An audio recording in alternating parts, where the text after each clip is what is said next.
The countdown is up.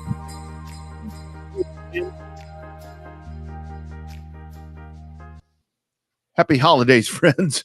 It is a Christmas edition of the Revved Up Sports Show. We are diving in. A lot of shows are taking time off, for the holidays and all that, but that's not the way that we do it around here.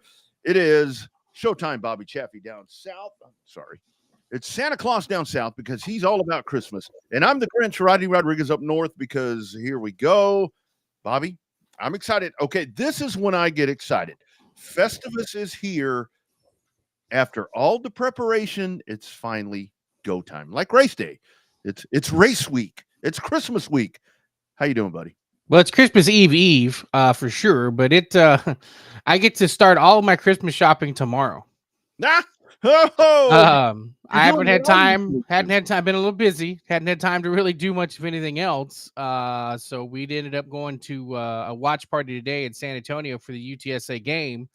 Since logistically we couldn't make it to Myrtle Beach to watch the game in person, so we watched it at a watch party. Been drinking since about 10 o'clock this morning. And so now I don't have an opportunity today to go because we had the show. Not that I don't want to do the show, but unless I catch some of the midnight sales at Ross or something like that tonight when the show's over. As my mother-in-law says, at the Rosses. She's always like, if you're looking for something, go to the Rosses. But it really is one of those things to me because I think that I really am turning into that crotchety old man. I've been that way for a long time. I think, Bobby, you know that better than most people, but it's like the build up and everything. It's like, okay, now it's here. And this is when I get really fired up about, let's do the deal. Let's do the deal. That's what I'm talking about. So, hey, Merry Christmas to everybody. And that's a whole thing with this. Bobby and I, with the show, as long as we have done this, it's always been one of those things to where a Christmas show is very important. And, we know that people may not have time to check in to this, but it's important because we have such a really good following and folks are going to be doing this stuff. And that's what the show's always been about. Yeah, I mean, we've just always had a good time. Obviously, we've taken a little bit extra time off this year, last couple of weeks, but we're trying. I forgot my Christmas hat. I don't know where the hell it is. So yeah, I was looking for mine. The Dallas Cowboy one is the only one I have, for crying out loud. Which, Bobby, I got to tell you, you were at a watch party today for football, and I had a dude that reached out to me today, and he's like, it was early in the morning, like 7 a.m. I'm getting ready to do some other stuff, and he's like, I'm footballed out. I'm like, what? You're footballed out? And he said, well, with all the bowl games, it sucked, and whatever the case is in the NFL. I'm like, dude, there has never been an instance where two things where I've been racing or footballed out. Never. And you got Monday Night Football tonight, and you had your bowl game today. You had that, then you had the Potato Bowl that went into overtime, for crying out loud. Are you kidding me? This is a great time, and that's why I like the way that the Saturday rolled into. I know Saturday sucked for you, but the way that everything rolled in, and we're just gonna keep footballing here for a little bit. I know I kind of forgot on my fantasy lineup there because the football game started when I was busy doing something else. And I got back to the house, flipped on the TV, and I was like, oh, shit, I forgot that fantasy football was on Saturday. So I had to kind of catch back up. Luckily, it didn't hurt me too bad. I only had Travis Kelce playing, who sucked for me all year, and then I had the Chiefs defense. But luckily for me, I still beat Will. So that's all that really mattered for me to get to the finals of fantasy football. So. Yeah, Willie Joe Namath right there is the man that you beat. But I feel bad for Will, though. It's kind of shitty that he scored 185 points and still got beat. I feel bad for me, Bobby, because I put this hell of a charge coming into the end of this thing. I started out, I had like one win. I was like 1-6, and I have this amazing run, and I missed the playoffs. Oh, because I beat you. Yeah, because I beat you. Yeah. You beat me by 1/10 of a second in racing terms. So, yeah, I feel bad for me. No, I don't. I have that screenshot, and I'll text it for you so you can put it up on the show. God. So the question that we have, and coming up on the show tonight, and again, this is a very relaxed, fun show. We're just we're talking about Festivus. I mean, it's a Festivus Monday is what we're doing. for you folks, and I mean, here we'll pull it up right there, and I think it's on the Facebook thing. If you're a fan, if you're a driver, whatever you are, what do you want to find under that in Santa's bag for yourself, for your racetrack, for your series, whatever the case is? And already we got them coming. There it is, all about the country. I want a racing simulator, dude. So do I. So do I. I would love. I bet they could. AP Consultations, Tom and him can build you a pretty kick-ass simulator. He has already told me that he could build this thing with the screens that are in here right now, that he could put my fat ass right here in the middle of this thing, and it could all be right there. But I don't know about that. Our man Bruce Wright checking in from up north, up in the northern parts of Texas. Merry Christmas. And happy birthday, Grandma. Happy birthday to Grandma. Bruce's mom right there. That's pretty cool. That's pretty cool, right? 98 years young, still kicking. 98 years young, and hey, man, we're gonna pull your comments up right here. What do y'all think about Flow Racing? I love them. And I love Racing America, and I love them all. Yeah, and I love Track TV, and I love Race On. I love all of them, because what do? They afford us the chance to get to watch racing when you ain't at the damn racetrack, and a lot of us can't get there. So that's one of those things to where I think that folks really think that depending on what streamer that you may be broadcasting on, or whatever the case is, that there's bad blood. No, there's not bad blood. We are all doing this for the same. What was that High School Musical thing from the Disney Channel? We're all in this together. I'm digging deep, man. Yeah, you reaching. Speaking of Santa's sack, you reaching deep into the bag tonight. Dear Lord. I am digging deep. And here we go. Our man, Carson Green, checking in right there. My man, Carson Green, with a really good year right there. Our man, Owen Pittman, of course. Fans in the stands. And I think that's super important. Super important for fans in the stands, because talking about Flow and talking about all these other people, the bottom line is we still need to get people at the racetrack, and you need to feel that experience. In my opinion, it's one thing to watch it on TV, and we can talk about cheap beer and the pissers right down the road or right down the hall, but it's really cool to be able to experience stuff in person. Nothing beats being there live. Now, the streaming is a good aspect. Like if I want to watch Marshalltown, Iowa, Marshalltown Speedway on a Friday night. Yes, sir. That's pretty kick-ass for me to do, sit in the living room from the Central Texas headquarters and watch that race. But if I lived in Marshalltown, Iowa, I need to be getting my ass to the racetrack. I don't need to be getting it. I don't need to be getting it from Marshalltown, Iowa. I don't need to be getting it from Flow Racing or whoever the streamer is. If I live there, I need to be there. Now, there are times, yes, you and I both have been, due to logistical challenges of work or schedules or whatever, where we can't be at a certain racetrack locally. We've been able to watch it there on the streamer. Do we like it? Yes, we like the fact that we have it, but no, it does not replace being there in person and experiencing that and seeing all your friends. Yeah, no doubt. And of course, our man Milton Hope checks in. And again, this is why this show is so interactive, because we're going to talk about what you guys are thinking. If you're on Texas Sports Unfiltered, we got the Coda text line 512-222-9328. We'll take those comments as well. Milton Hope, one of the greats. Bobby right there. Birds up. The Myrtle Beach Bowl. I wish you would have gotten to go to that bowl game, because I love that place. I love Myrtle Beach. It's beautiful place. Absolutely. Beautiful beaches, beautiful water. A little cold today. I think it was like 35 degrees when the game first started, but I really did want to go. Beautiful beautiful weather today. Beautiful. No, at Myrtle Beach, they have beautiful what? Beautiful beaches and bitches. Oh, yeah. Right there. And see, here's what I'm talking about right here. New All-American Speedway. That is one of the great speed joints that you're going to find. Merry Christmas from New River All-American Speedway in Jacksonville, North Carolina. They're getting after it, and they're checking in tonight. And don't forget, you got their event coming up, the Cars Tour, March 1st, happening right there, and you can catch it on Flow. And we will talk about Flow, and we'll talk about Racing America, and we'll talk about Race On, and we'll talk about all of them, because that's what we're here to do. Yes. Absolutely. Right. So anyway, I I think the football talk may factor itself in because I think that at some point folks are going to be mentioning things about bowls and all the different things. But it really is kind of what the Christmas show is. What do you want to see from your racetrack or your series? And before Riley Allen's coming on here in just a couple of minutes, we'll bring her right up with us. I saw that today. Here is your brand new UARA schedule of events. Ricky Brooks and the staff right there have gotten their uh, schedule put out, and boom, there you go. It's a very compact. It's a very and the whole thing with Ricky and UARA. I mean, it's going to be. This is all based on winning on money. That's how they crown the champions right there. And they have no doubt hit a home run once again. They're going to start off right there at Cordele. Pardon me while I put on my old man glasses. Start at Cordele. They'll head to the Rattler 250.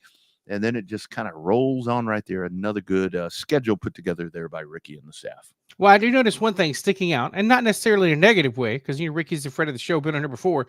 I like how he has incorporated multiple races at Cordele. Picking up a very good idea from our friend down at Five Fact Speedway with Tim Bryant and the Southern Super Series. So if you're going to have races run at your track, make it its own individual point series. It works for Five Flags. It works for the Southern Super Series. It works for the ASA National Tour down there in Pensacola. So why not do it over there in Cordele? It looks like that's what he's done. Starts out with the Superfest 125, multiples of those, and then hell of a way to kick off or crown it at the end with the World Crown 300. So good job. And I have to tell you, I mean, kind of to piggyback off of what you're talking about right there, Bobby, is I think that's super important because I think as cool as the weekend was on the racing side and football and sports and all that one of the things that we saw this weekend, I mean, Irwindale is done. They had the final event there. Packed that place too. Oh man! And I said, yeah, I saw some stuff on X. As soon as that was done, they're digging up pavement. And it's like that's what you don't want to have. So if you have a racetrack and like Ricky right there running Cordele, I mean, get out there, showcase your place, and have these big races. And I think that's something really cool that he's doing right there. And congratulations there to him for another great season. It's going to be a really good season as those schedules begin to trickle out. And I think that this year it's kind of been here in our area that they've kind of come out a little bit slower. It seems like maybe they're going to be a little more cohesive working together. You think that's what it is? Not very doubtful. Yeah, I think it's just out a way to outdo each other. Yeah. Very, very, very doubtful. Hey, did you realize we're up to 250 subscribers on the Rust YouTube page? That's it. That's it. But that's better than what we had. We had exactly right at 250. Yeah, well, that's one of those things. It's halfway to where we want to be, but I know. I wish that thing would grow. And you guys, if you hit RevvedUpSportsShow.tv, that's going to take you right to that. So please subscribe and share that. And somebody was telling me one day, wow, hell, you want to make money? No, I don't. I want that to. We want that to grow. Well, I want it to break even. Yeah, well, it expands the brand. It expands everything. And I've had a lot of folks that reach out, and it's like, I love what you guys do because you just kind of tell it like it is. And I know a lot of people try to tell it like it is now, but we just kind of do it in our own special way. The show that started it all. Boom. And of course, Terry Barden's going to join us later on. I've got a natty light right here sitting for Terry Barden when he jumps on, because that's my partner right there in crime when it comes to that. But before that, let's dive in because we're going to do a little bit of the old with old man Terry Barden. And then we're going to do a little bit of the young because it's all about the young drivers and showcasing them. And we welcome in from right down the road from me, right down 183, Liberty Hill, Texas. Welcome to the Revved Up Sports Show, our friend Riley Allen. How you doing, ma'am? I'm doing good. How are you? They're doing well. So are you guys ready for Christmas? Is everything set? Is all of that done? Because that's the panic right now, I think. Yeah, definitely. We have like, I don't even know, 5 days until the Tulsa shootout. Oh!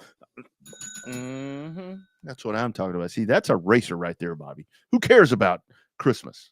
Tulsa shootouts coming up. I mean, the priorities are in order. I mean, that's a good thing, right?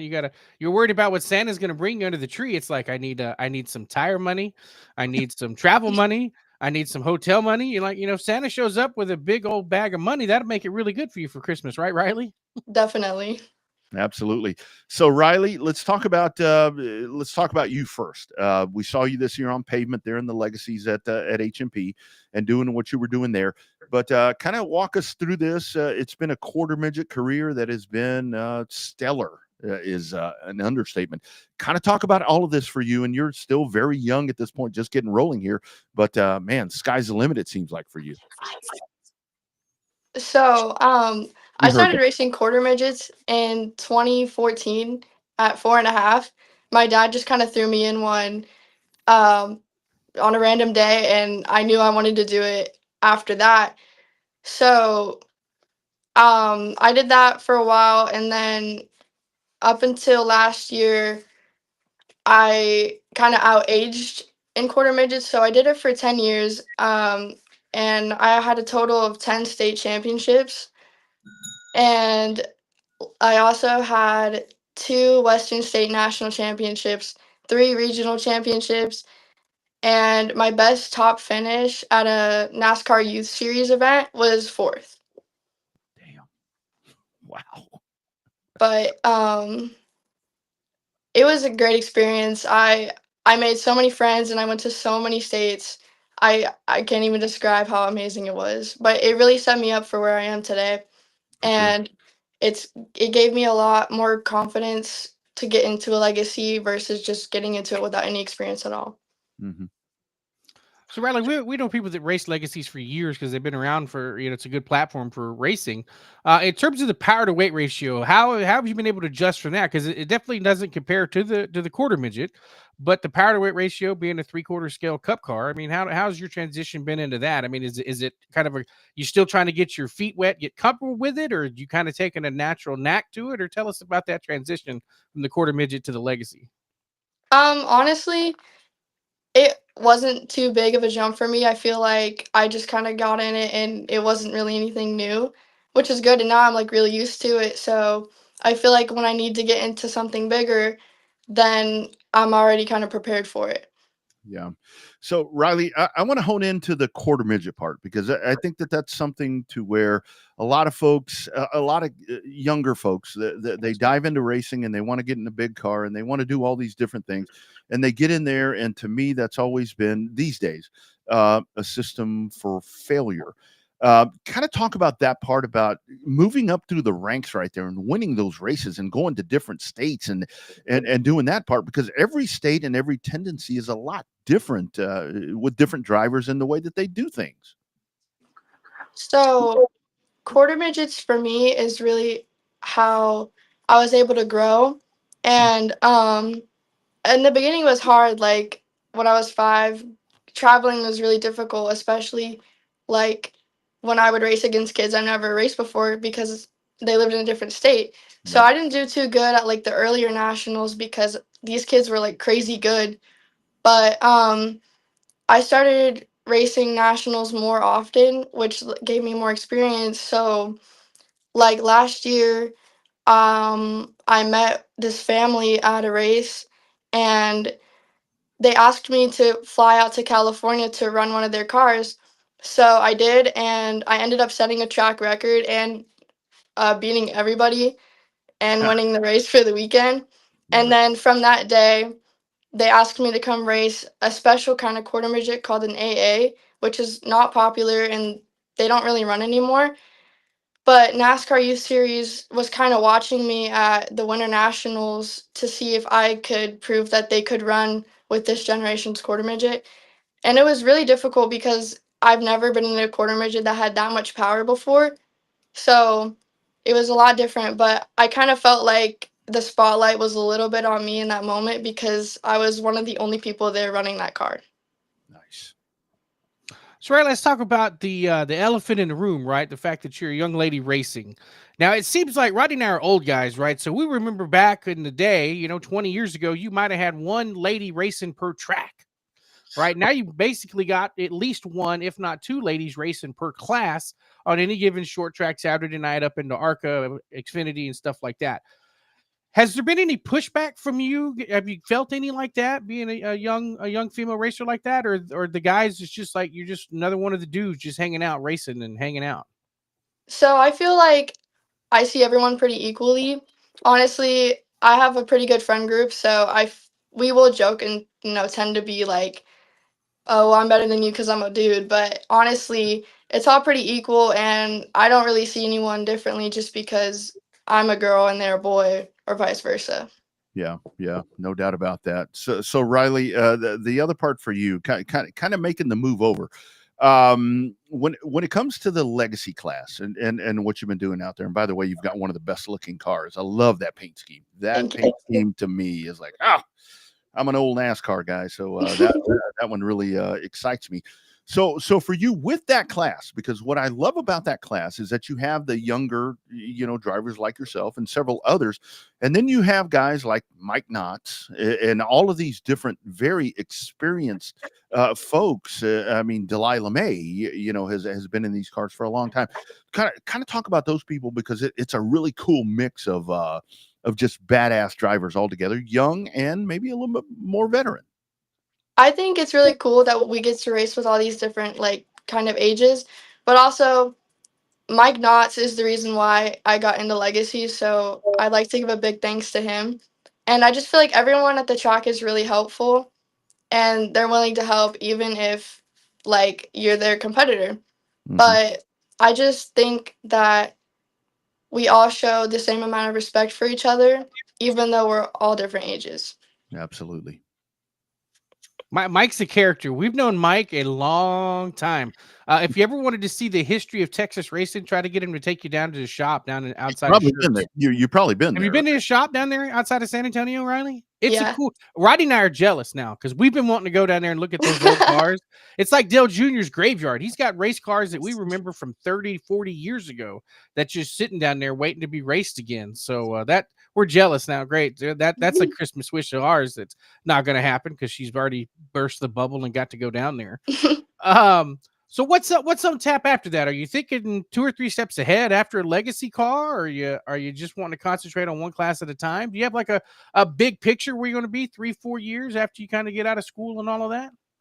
Well, I'm kind of just going with the flow right now, but I do, like I said, I'm getting ready for the Tulsa shootout. So I also race micros, which I'd like to thank Ashcraft Motorsports for the ride because last summer I got offered the ride to be on his team, and his team is an all girls team. So I think it's really cool that he promotes like all females, and I'm just so glad to be a part of that.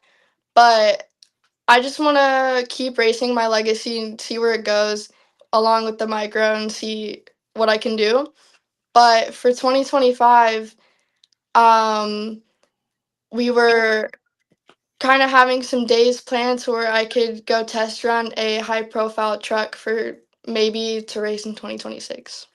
Wow. Nice, nice. Man. By the way, your race team has been blowing up social media. By the way, we're getting notifications like nonstop on both our phones. If you hear the buzzing, it's because the phones are going off because they're doing all kind of notifications about you joining us this evening. So luckily for us, we now have a an extra reason for people to watch more than normal. So that's a good thing. Um, let's talk about Tulsa Shootout. Underrated event, I think, in terms of how really cool it really is. I think it does get overshadowed a bit by the Chili Bowl, which I guess it should to a certain extent. But I mean, there's no lack of action there at the shootout. I mean, you No. guys and gals that are racing in there, y'all go through the alphabet soup, just like the Chili Bowl. Y'all race nose to nose and side to side, wheel to wheel, flipping, flying, all that good stuff. Talk about that Tulsa Shootout. I know you're getting ready for it.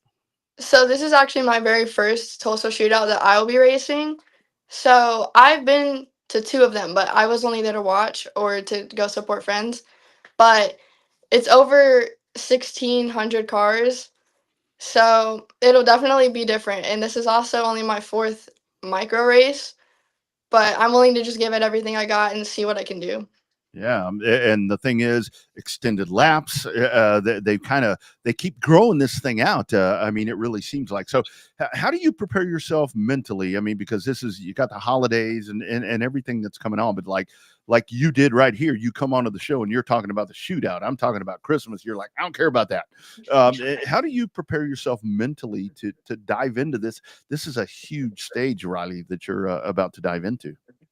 Well, I try to get as much sim time as I can just to like, try to get the track in my mind as much as I can. But I also just kind of tell myself to relax because I feel like it's going to be a lot of fun. So I'm not super nervous about it.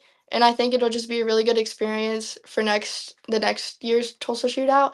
Mhm. But I think that I just have to keep in mind that for now it's just an experience and it won't be the end of the world if I don't do that great because it is my first Tulsa shootout. Absolutely. We need her on the show more often. Yeah, Yeah, it's not that great if you don't. Yeah, it's not that bad if you don't do that great. That's what we needed. That's what we yeah, needed. yeah, exactly. Yeah. We need that optimism here. Yeah. So what's your daily life like? I mean, are you just like a Yeah. normal teenage girl, or you're worried about prom and football and homecoming and all that? Or are you just all about the race cars? I do high school football. So what's Liberty Hill? I don't know what. They The Liberty Hill Panthers. Yeah, the Panthers. But I don't know if you guys have everybody has the little. Oh, thing. it's like this. Oh, it's like that. Oh, okay. Yeah. Okay, nice. Okay. Well, I went to homecoming, but it was kind of lame. So I'm kind of glad that the last 2 years I went racing instead of went to homecoming. But there wasn't a race this year on homecoming, so I decided to go. But honestly, I didn't miss much. But a day in my life, really, I just run my sim or I try to get as much exercise as I can so I can stay like pretty in shape during off season. Yeah. Yeah. But other So than that, I am just a regular teenage girl. well, no, not quite. Not quite. I raised 2 teenage girls, and this was the last thing that they would have done. So no. So with that, I mean, with that part right there, with the dirt stuff and the quarter midget, and now the legacy. Is there one of these? And we always ask drivers that do different disciplines. Is there one of them that tailors better to your style? I personally think after the fact, starting on dirt, then going to the asphalt, I think that's better. Is there one of them? Do you get in the legacy and you're like, are you bored in that car? I mean, how does that all work out for you? I'll definitely say that ever since starting dirt, the legacy has been like way easier.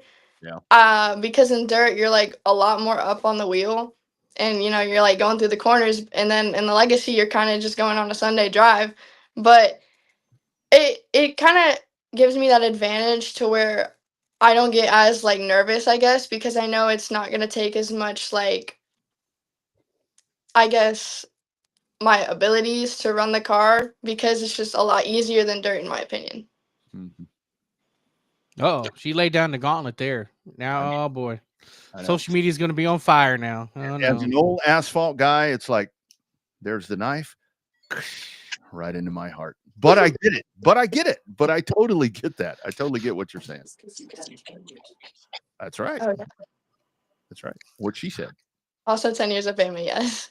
That's right. So what all you got behind you over there? Is that all of the accolades and state championships and awards? And do you have your own little space over there where you've got the Riley Allen montage behind you at a very young age? Yeah, these are trophies from 2015 on. I mean, these aren't even half of them. Most of them are in the attic. But this is kind of my side. My sister's side's over there. She used to run Legacy back in 2017. And I don't remember much, honestly, because I was like 9. But yeah, these trophies, they mean a lot to me, especially the state championships or the regional championships or the national championships. Absolutely. That's right. She's having to like recount championships. Yeah. Riley and I hate that problem. We're like, oh, well, let's see. Wait, no, that one got, oh, wait, there was a rookie of the year once. I've got my little feature race trophies over here. Mine never get lost, Riley. I never lose them. I know exactly where they are because they are few and far between. Mine all broke. All my trophies broke. That's how good mine were. Oh, that's not good. Yeah, like I had like a second place championship trophy. Like I took it home, set it on the shelf, and within like 2 days it fell apart. I'm like, oh man. Oh. So I never got around to fixing it though, because I wanted to cheat. I was gonna make it taller, be as tall as the championship trophy, but I decided not to, because that wouldn't be fair. Speaking of fair, talk about the next challenge with the micro sprints. We've seen a lot of those over the years. Roddy and I've got to announce a couple of them, especially down at like Texana where they come to run a little bit. It's almost like the track's just a tick too big, maybe. for the micros. But talk about that, the different experience levels that you have to have with the micro. I know you hadn't run it a whole lot, but are there certain tracks like on a schedule that's popping up? You're like, hey, I can't wait to get there because that one's going to be fun, going to be elbows up, ready to roll. You have any of those picked out on the calendar in 2025 yet? Well, I definitely want to go to some of the Now 600 Nationals, but a track in particular that I really want to go in Kansas.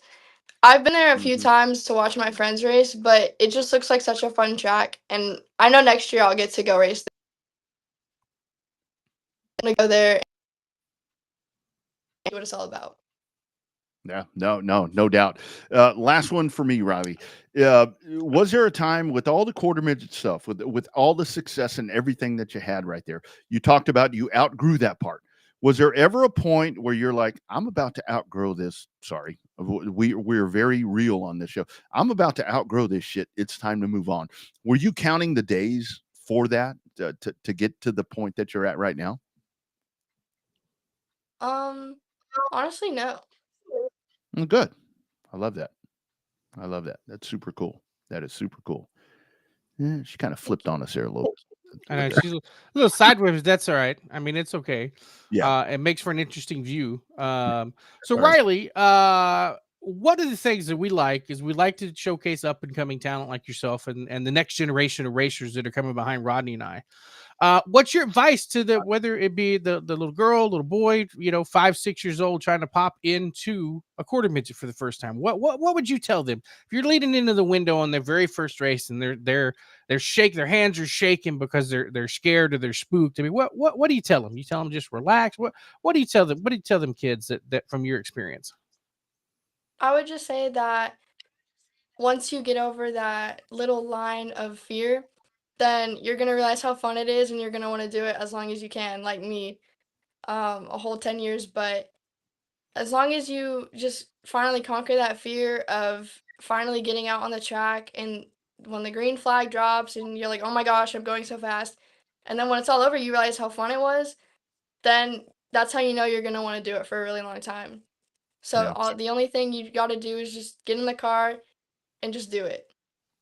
Nice. I like it. We need to clip that and play that. That's right. Well said. We asked some of the older drivers that, and they're like, I don't know, just get out there and stand on it. No. That's not the best advice. That is not the best advice. Riley, it has been super cool talking to you. This has been a joy. You're right in Liberty Hill. You're right in our Fairburg right here. I think we need to do this more often, maybe a check-in after the Tulsa shootout. And thank you for diving in here with us. And enjoy that holiday, even though it's going to be really, really short. Thank you so much. I really appreciate having the opportunity to come on here. Hey, Riley, you mentioned your race team right there. Any other folks that you want to shout out? Because I know that's super important. I definitely want to thank my parents, because without them, I definitely would not be here. Dexter Thompson, Chris Quilty, he's like a really big help for me at the Legacy track. Mhm. Ashcraft Motorsports as my #1 sponsor, and all my team members, Memory Ashcraft, Emma Smith, and Peyton Geitzenauer. Keith Zimmerman and Cody Jessup for their help last year in the quarter midgets and really giving me a great last season in quarter midgets. Yeah, super cool. Super cool. All right, girl, go get them. We'll be following you. along, and open phone here anytime. Jump on with us. Thank you so much. You bet. Take care. You bet. There she goes, Riley Allen. Boy, that girl, she's got the media part down. Absolutely has the media part down. Yeah, right. I mean, next thing you know, we'll be seeing TikTok shorts of us on there, and she's gonna clip the video and be like, "Hey, these morons asked me this stupid question," right? Like that's what's gonna be. That's gonna be the hashtag at the bottom. Yeah.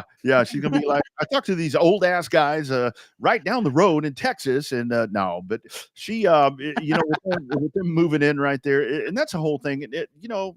I do want to shout out because she mentioned Mike Knotts, when we talk about the Legacy Series and everything that the class with that. And Mike Knotts, I mean, that is a dude that is so instrumental right there. And Mike Knotts, I mean, he puts people in his cars and he lets them learn. And man, he has launched another great career right here. We're going to be hearing about her for a lot of years, I think, moving forward. Yeah, I know he keeps. I never did get in his car again this year, even though I said I would. But definitely he put somebody else in there that ends up doing a lot better than I would have with Riley. So that's that worked out even better for me because I wouldn't get embarrassed being shown up by her. So he's got Riley, he's got Megatron in his race cars. I mean, this guy. I mean, he's got Cowboy Bill. I mean, this guy finds drivers to put in those. Which one did he put her in? I think she drove that 8 car. I think she drove the 8 car there.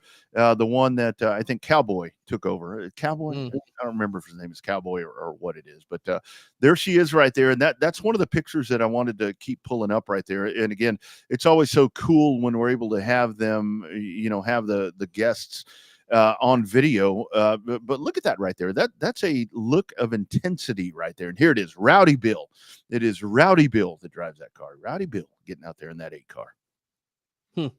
At one time, I think he wanted to throw me in the 5 car one time or the 26. I don't remember which one it was. It's all right. It's probably better off those other people are driving it better than me. So I was going to drive. I think it was one of Delilah's car. I think I was supposed to drive the 3 car. I think it was, and it just so happened that weekend that I was supposed to drive it. I think that Hannah B.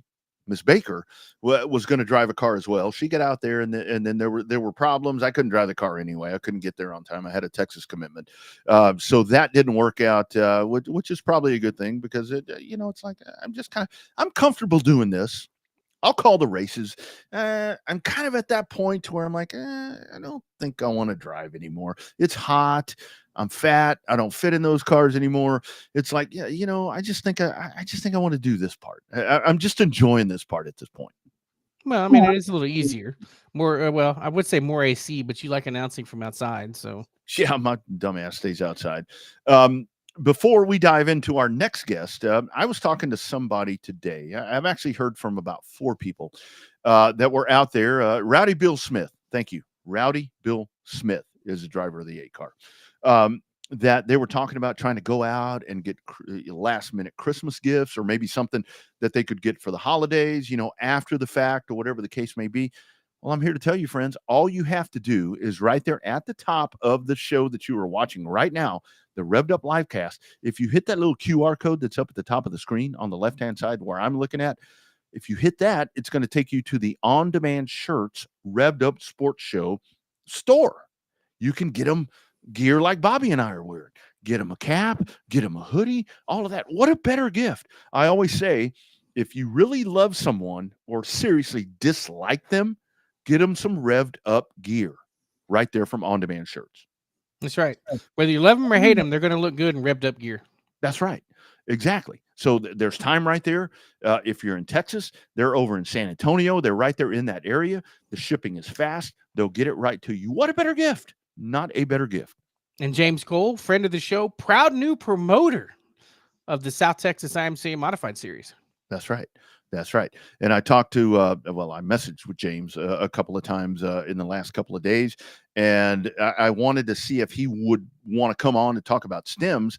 And he said, you know what? Let's do that in January or February because there's more coming. There's a lot more coming. I'd rather do it then and announce all those big things on y'all show. Oh, that's good. That's what the show's for. I'm glad somebody's utilizing it. Yeah. But anyway, so that's coming up. And you guys, as we've always said, I mean, we always mention it. You take the invite, but if you've got your schedule that you want to release, hold on to it. Hold on to it. Don't get trigger happy. And release it right here on the Revved Up Sports Show. Yeah, no, I got to talk to Monty. Apparently, Texana's got a huge news breaker there on the. Are we going to do a show on the 6th? I don't know. Monday Night Raw debuts on Netflix. I'm interested to see how that's going to shake out. But I guess we still got to do the show here, don't we? What's Monday Night Raw? That's that WWE thing you used to watch before you. Yeah, the wrestling thing before you got into Monday Night Football again. It's that thing you watch when Monday Night Football is not on. I don't watch it. I go back and I watch WCW and all those things. I don't watch that stuff anymore. But yeah, I mean, we'll have that schedule coming out for you guys. College football is going to factor into some of the things that we do. But before Terry Barden comes on, I found we talk about keyboard racers and all that. And again, if you guys we're serious, the Santa bag of what you want for your drivers, for your whatever, tell us, what do you want for your track? What do you want for your series? We talk about keyboard warriors all the time on this program, and we always like to pull this thing up because the keyboard seems to be at times something that can really, really hurt racing. I found this quote from the great Nick Saban from this weekend. Take a listen to this. Why do you care about what some guy puts on the internet who's a fat guy in his... Right? He's been a godsend to game day, by the way. Great. He's been great. Like he's been like I mean, he is all business, but yet as he's come through towards the middle part of the season, I think it's because he's sitting next to McAfee. He doesn't have a choice but to kind of loosen up a little bit. But he's been his insight. He's been spot on. He's been dead on. That was a great get by ESPN to get Nick Saban right out of the coaching box. Yeah, and he ain't going back anytime soon. He's not a fan of NIL. So he's more of a fan of developing players than paying players. So then you had that clown that was on there, and that's the problem that I have with game day and some of these pregame shows and stuff that they do, to where it's like when they want to bring people in. And again, I'm about X's and O's. I sit and watch film. I sit here in the Texas game. I've watched it three times since it. Well, 3 total, obviously, so 2 other times sitting there watching this and just kind of breaking film down. I have been programmed and honed to break down film. I still talk to high school coaches. They're like, go back and watch this part of the game and break this down for me. So when they bring in like these comedians and all these guys, I'm like, man, I don't want that. I mean, give me Saban, give me Mac Brown. Now that Mac Brown's got some time on his hands, bring that dude back in here. Let's break down football. And I saw one of those comedians trying to get at Nick a little bit. Nick pretty much gave him the old. With some of those comments that yeah, but Miss Terry kicked her ass in that pick in those picking challenges, the guest picker. So she always does. I mean, that's the success of Alabama football right there. All right, let's go diving back in. We talked about Riley Allen right there, one of the great up-and-comers. She'll be at the Tulsa Shootout, and we'll break some of that down. Obviously, Chili Bowl. I'm going to be at the Chili Bowl, so we'll kind of get some stuff put together for you. But we kind of thought that with the holiday here, it would be a really good time to get in here and let's talk some old school racing, maybe tell some stories. And there is not a favorite person that I love to talk racing with. And maybe Terry, I got it, buddy. There it is, buddy. Right there with you. It is our man Terry Barden. Terry, are you guys ready for Christmas and the New Year holiday coming up, my friend? I hope so. I leave that all up to my wife. I have to work for a living. I leave all that up to her, man. Just whatever she says is what we do. That's what I'm saying. That's one of those Christmases where Terry's just as surprised as the grandkids. Oh, no shit. That's what you got. How about that? Good job. Yeah, that's just what I wanted. Just what I wanted. Right. So Terry, I sent you over a couple of things, and it's one of those things. I don't often prep people for what I want to talk about, but just I sent you over a couple of things that I just wanted to talk about because I know with the folks that we have that are a part of this program. Tell me one of your best, because I didn't really know this until I got to know you more and more and drinking these natty lights. Give me your best Waldo Harper story, because you're a San Antonio guy. This is one of the ultimate Austin guys. Waldo Harper, to me, I mean, that was part of my childhood that I'm like, I didn't know that we had this connection, and it seems to make sense more and more every time we talk. Give me your best Waldo Harper story. Oh, man, the best ones I can't tell on air. That's for a late night deal. Some of the stuff he got me into. But, I would have to say that one of my favorites was Waldo bought one of Dick Anderson's cars out of Florida. Yep. And it was fast. And Jimmy Finger was driving Don Beerswald's cars. Those pretty red, white, and blue cars that Don had at the time. And they blew an engine. And he came over and they were running for points. We didn't run for points. We ran when you ran for Waldo, you begged you weren't going to get tore down because you never knew what was in the car. Yeah. That was Waldo. He would like to try to put something on somebody real quick. But this one particular time, they blew an engine. Jimmy came over and said, "Hey man, we're running for points. Can I drive the car?" And this car, it wasn't the prettiest car there. In fact, unlike a car that Waldo had, it was beat up from racing Austin on Friday nights, San Antonio on Saturday. And Jimmy went out and won the main event. And he went over and told Don Beardwall, "You need to buy that car. That's the best car that I've ever sat in." It was a Bop chassis, which nobody here had heard about Glenn Bop back then. Nick Anderson was winning everything in Florida at the time. So he came back over. They blew an engine the following week. And he came over and wanted to drive the car. Well, this happened 3 weeks in a row. On the third week, Waldo told Jimmy, says, if you want to drive that car, you tell Don it's going to be his car before he drives it. And he said, "Well, what do you want for it?" He said, "I'll take $10,000 cash for it." Nice. He went over, and $10,000 back then was a lot of money for one of the cars. But this one was race ready. I mean, it already won the last two main events. And he went over to Don and told Don. Don walked back over and told him, "Waldo, I've got $8,000 cash in my pocket. I'll give it to you for that car." Waldo looked at him and said, "Don, if you had $9,999.99 in your pocket, you'd have to borrow a penny to go buy this car."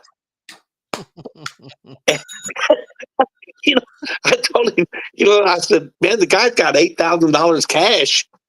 Well, sell it. About 20 minutes later, Don came over. He said, "Here's your money." And we set in Waldo's record and we counted the money. And he said, "Okay, the car's yours." Now he told him, said, "Well, you just sold the best car here. What are you going to do now?"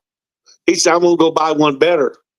3 weeks later, we showed up at the racetrack with Tommy Davis and Rusty Wallace's ASA car.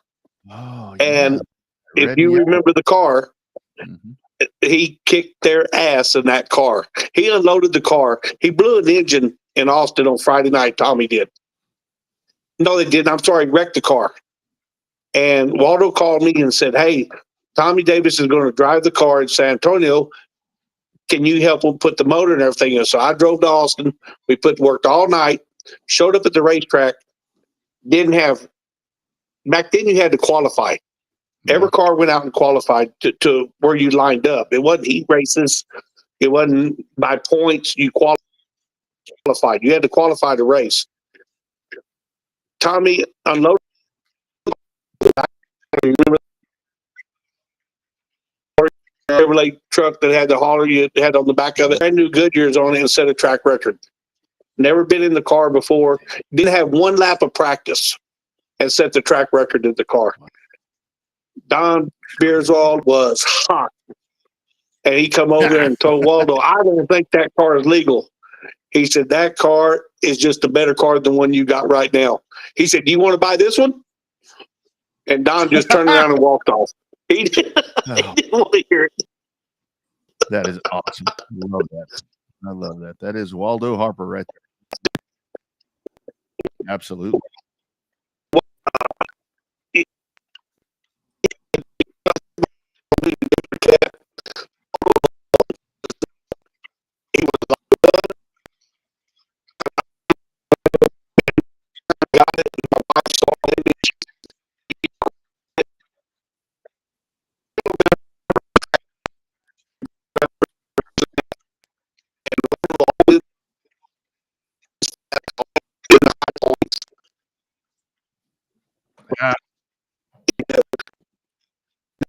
Yeah. You're right.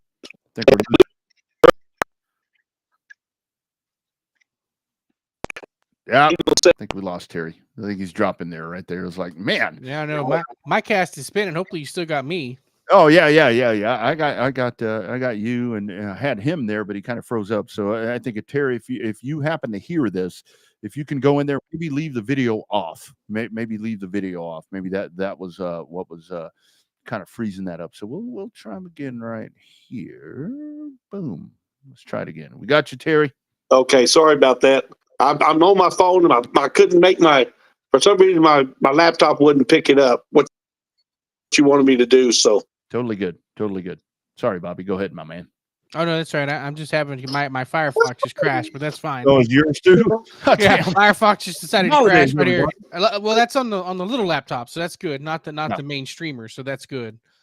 Terry, back in the day, I mean, obviously you were racing against these guys, but who? I guess we've heard the legends of Freddie and Waldo and Jimmy Finger and Hubert Bean. Some of those guys. Who was the badass back then? I mean, was there more than one? Was there an elite guy, or were they all just kick ass back then? They all were, to be honest with you. When the track first opened at San Antonio, the guy that come in there and kicked their ass was John Foster. He came in there and he just kicked their ass. But the main guy was Freddie Fryer. Yep, absolutely. And that was the thing, Terry. Am I losing you? No, we got you. We're just listening now. Yeah. Okay, when Freddie showed up, everybody was going to run second. I'll tell you, talk about Freddie and Waldo. Freddie came down and something happened to the car, and he got in Waldo's car. Now, Waldo was old. Waldo was old when I met him when I got to start racing with him in 1974. And this was going into the 80s. Freddie got in the car and he kicked their ass at San Antonio in the car. He almost lapped the second place car. And he told Waldo, if I ever get used to the power steering, we can be fast in this car. Mm-hmm. But Freddie, one night, we took all the weight out of the car. We were going to Louisiana. And Freddie, we took all the weight out of the car. And Waldo was bumping Freddie. And nobody does that at San Antonio. They had a red flag, and Freddie got out of the car. I went over and took Waldo some water, and he's telling him, "Hey, God damn it, you know that you're cheating. Yeah, leave me alone. Stay off of me. Let me go. I didn't buy tires tonight." And Waldo said, "Well, if I'm cheating, then let me just go home." He said, "No, you just never know if you are or not. I just don't know." And he went back and got the car, and Waldo shut it down because we were going to Louisiana. The car was not legal by any means. And after the race was over, we drove all the way to Shreveport, Louisiana, and raced that Sunday. Oh man, those good times right there, man. They were. But Freddie, I'd have to say, when Freddie showed up, Freddie was the man to beat San Antonio. Mm-hmm. Yeah, and Austin and everywhere else. Corpus. I mean, it didn't matter. It didn't matter. When Freddie first started racing over here, Freddie was originally from Tennessee, and Freddie had everything he brought over here was 5 to 7 years ahead of everything anybody else had. He was running Banjo Matthews cars, and we were all running home built cars. Yeah. So everything he had was just a lot better than what we had. And a funny story about Don Beardwald and Freddie Fryer at Meyer Speedway in Houston. Used to run double main events. And Don and Jimmy Finger was driving for Don. And he said, that 14 car is illegal. I'm telling you, it's illegal. And so after the first main event, Beardwald walked over with a pocket full of money. That protested that 14 car, and he had a list of what he wanted to protest. But they started the main event. Freddie started last. He passed everybody. He slowed down. He passed about half of them again, and he shut the car off and come into the pits. And his son-in-law was actually the crew chief of the car, and told him, said, "What are you doing? You didn't stay out." He said, "I'm going to make a lot more money when y'all tear this car down from him than I am when y'all from winning this race. Go ahead and start tearing it down." And of course, the car was legal. I mean, it was just a lot better car, and Freddie was Freddie. Yeah, that's right. That's right. He was just that good. I mean, he was just that good. Terry, I do want to kind of ask you and get. He was that good everywhere he went. Yeah, absolutely. Terry, in your time, I mean, the time there with Waldo and everything that you did, I mean, you behind the wheel to me, because when my dad got into racing in San Antonio, he didn't start in Austin. He's like, I'm going to the big track. So he goes over there and dives in street stocks, and that class was just unbelievable at the time. But you guys were the class right above him. Let's talk about those days at San Antonio. We talk about Texas Classics and all these different things, but yourself and Beaver Stelzig and Gary Chappell, Irvin, I mean, the Opiellas, all of these guys in those days of super stocks and then late model stock, once another class fell off. Talk about those days, Terry, because that was some of the baddest ass racing that we'll never get to see again. That will never be duplicated anywhere else, what you guys did. And, you know, it's a shame, Rodney. Those cars, we were running 67, 68 Chevelles, 70 Chevelles. There were Camaros. Bentley run the Camaros. Revved. There were so many guys that ran them, but we all ran those cars, and it was so much fun. And those cars, there was no such thing as power steering in those cars. And we eventually we got to the 10-inch tires, but we ran the 8-inch tires forever. And it was just so much fun. Gary Chappell, those guys, you know, one thing, and I say this in the drivers meeting at HMP, I think one of the things that taught us, and Rodney, you and I talked about it, the respect that I don't think, in fact, I know it's not on the real short tracks of racing anymore. The respect. You go run one of the half miles, you drove everybody as clean as possible, but you wanted to beat them. And there was bumping. I'm not going to lie to you. We bumped. We spun somebody out. But we did not wreck the cars like they do nowadays, because you could hurt somebody at San Antonio. And I think you know, in our cars, and a lot of the stuff then, we all worked on our cars. Chappell, Revved, they own junkyards, or salvage yards, I guess we call them nowadays. And we all worked on our cars. We worked on them day and night, and we just didn't show up and get in a car and drive it. It was a lot of fun back then. It was great running with those guys, and we had so much fun.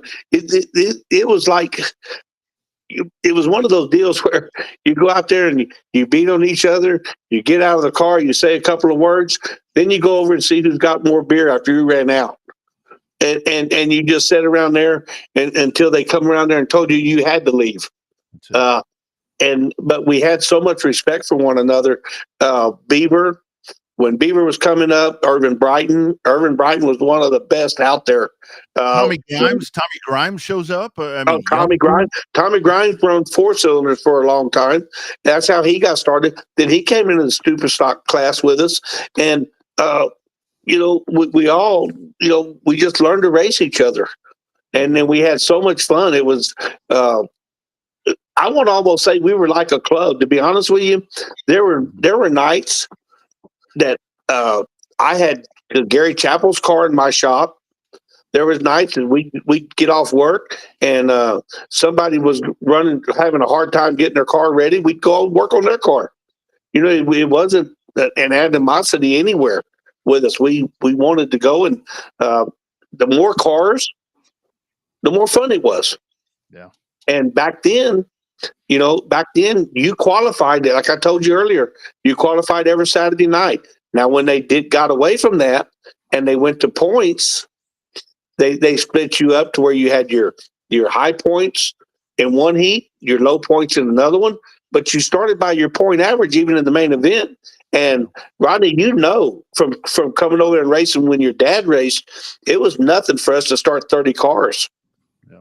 And the high point guys were in the back. Mm-hmm. And it made racing fun. Oh man, that was fun coming from the back. Oh, yeah. It was a lot of fun. No doubt. I know, went blank listening to Terry go on and on. I know, but you got the great stories. It's all right. It's okay.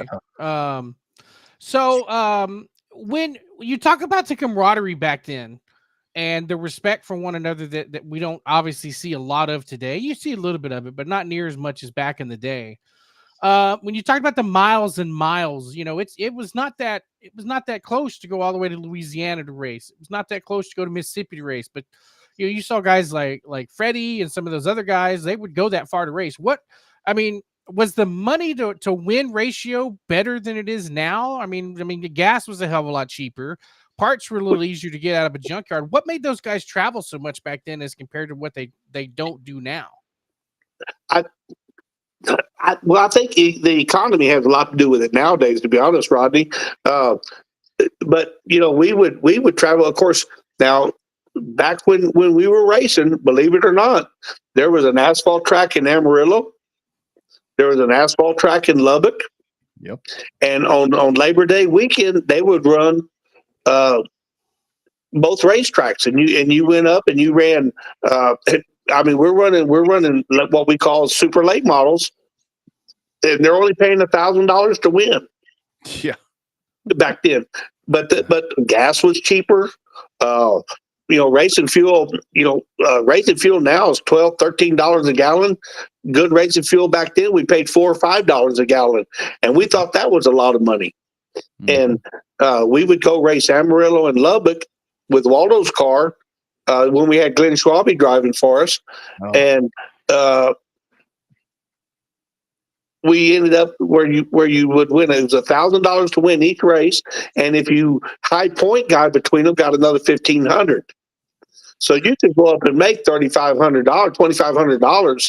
$3,500, and that was a lot of money back then to go race. Yeah, it really was. And I mean, tires, you know, I don't even for the slicks like it no.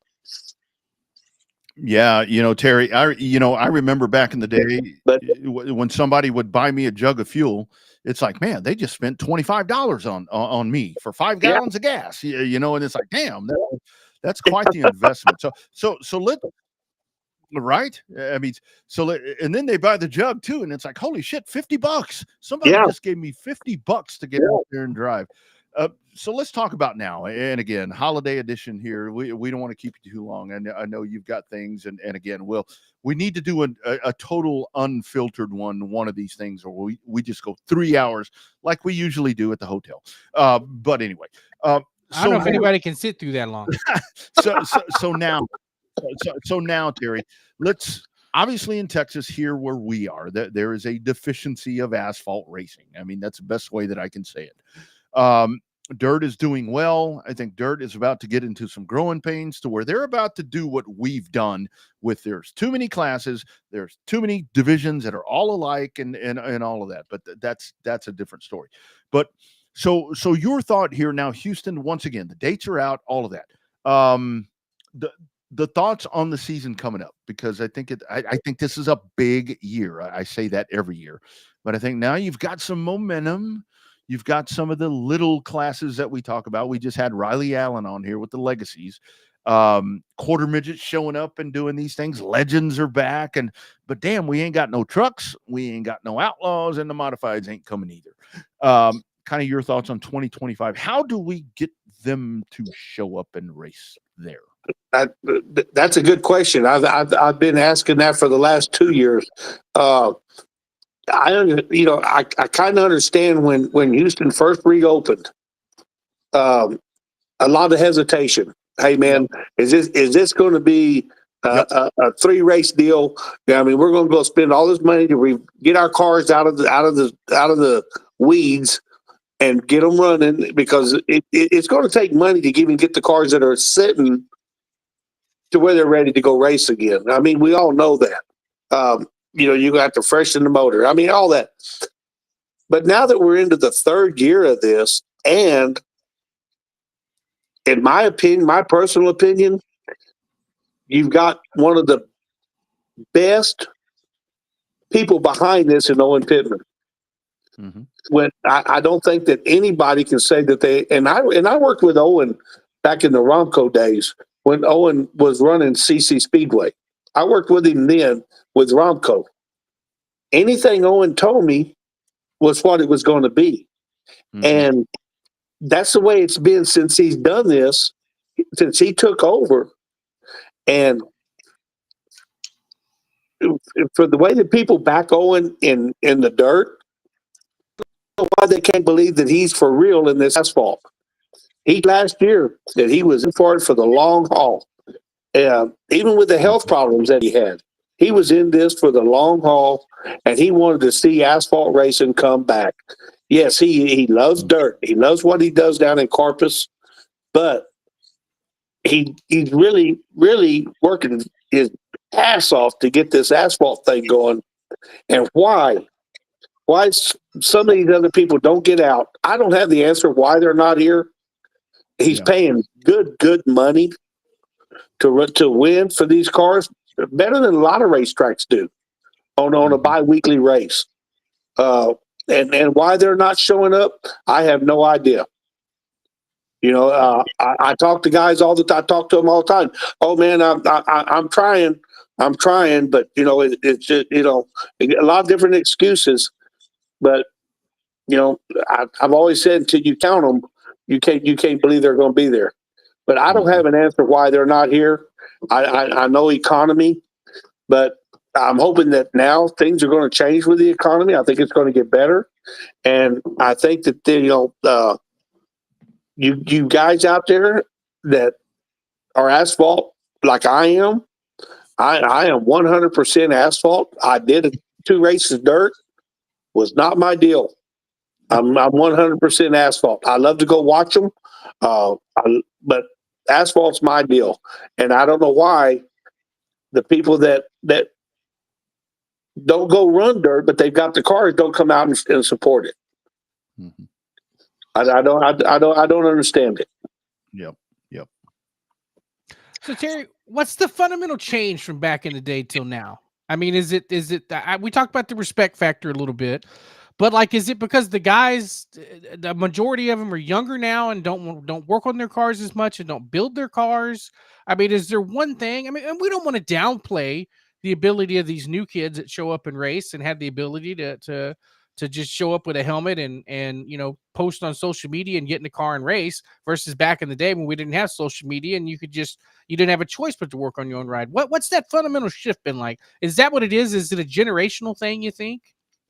You know, Rodney, one of the things I think, and I hear this all over, is that this younger generation now, unless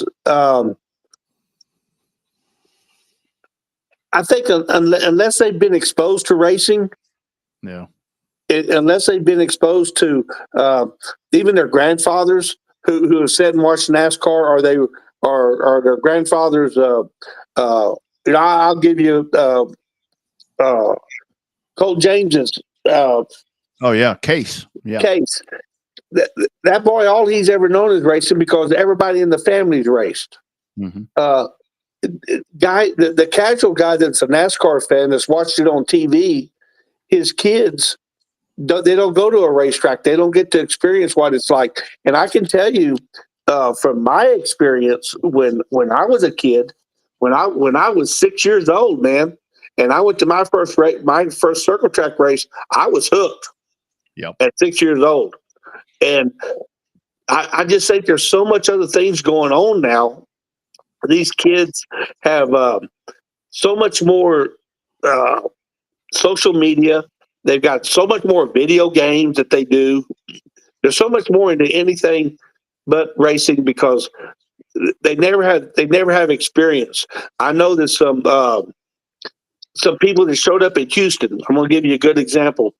And I work with a lady who went to a quarter midget race just to watch. She had some friends that were quarter midget racing, and she went with them.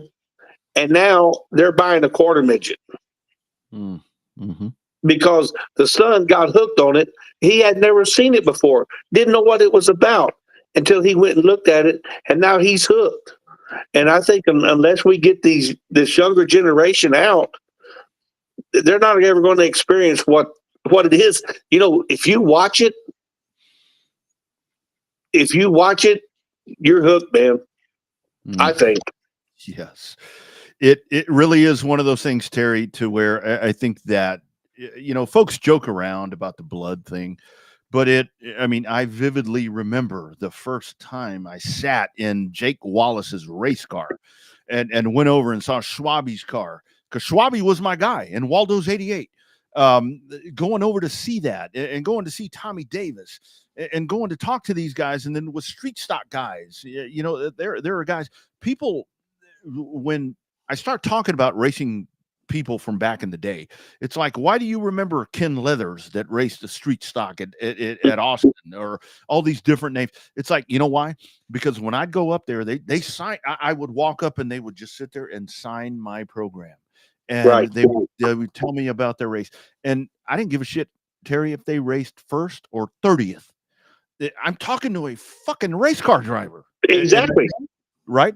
And I think that's where now that has kind of disappeared, and that kids aren't fascinated with cars anymore. I mean, it's I think that's something that has kind of vastly taken away from what we do. Oh, damn. I think we lost him. Oh, man. I think we lost him. Well, he's getting good. I know. He kind of dropped right there, but anyway, great conversation right there. But that really is the thing, Bobby, because you and I, and again, that was one of the things that you obviously with this weekend, with everything that you have just been through. I mean, we can talk about that. We are kids that grew up at the racetrack, whether it be eating nachos and kicking the can under the thing, going to the pits and buying programs and finding the first girl that you thought was cute or whatever the hell the case was. Marianne Nauman's daughter, Kimberly, was the first girl that I was ever like, holy shit, look at this girl. And that was at Speedorama. I think that's what's different nowadays, is that, they just don't feel it like we used to. I think it's just an exposure thing. I mean, back in the day, think about Austin, right? We've been talking a lot about San Antonio. Back in the day, there was so much less shit to do in Austin. I know. It was keep Austin weird. You had 6th Street and you had South Congress. And that was, there was dive bars everywhere else, but that was about it. There wasn't a lot of stuff to do. And then back in the day, the Cedar Whackers, with all due respect, that lived in Bastrop and Red Rock and all that places, Lockhart.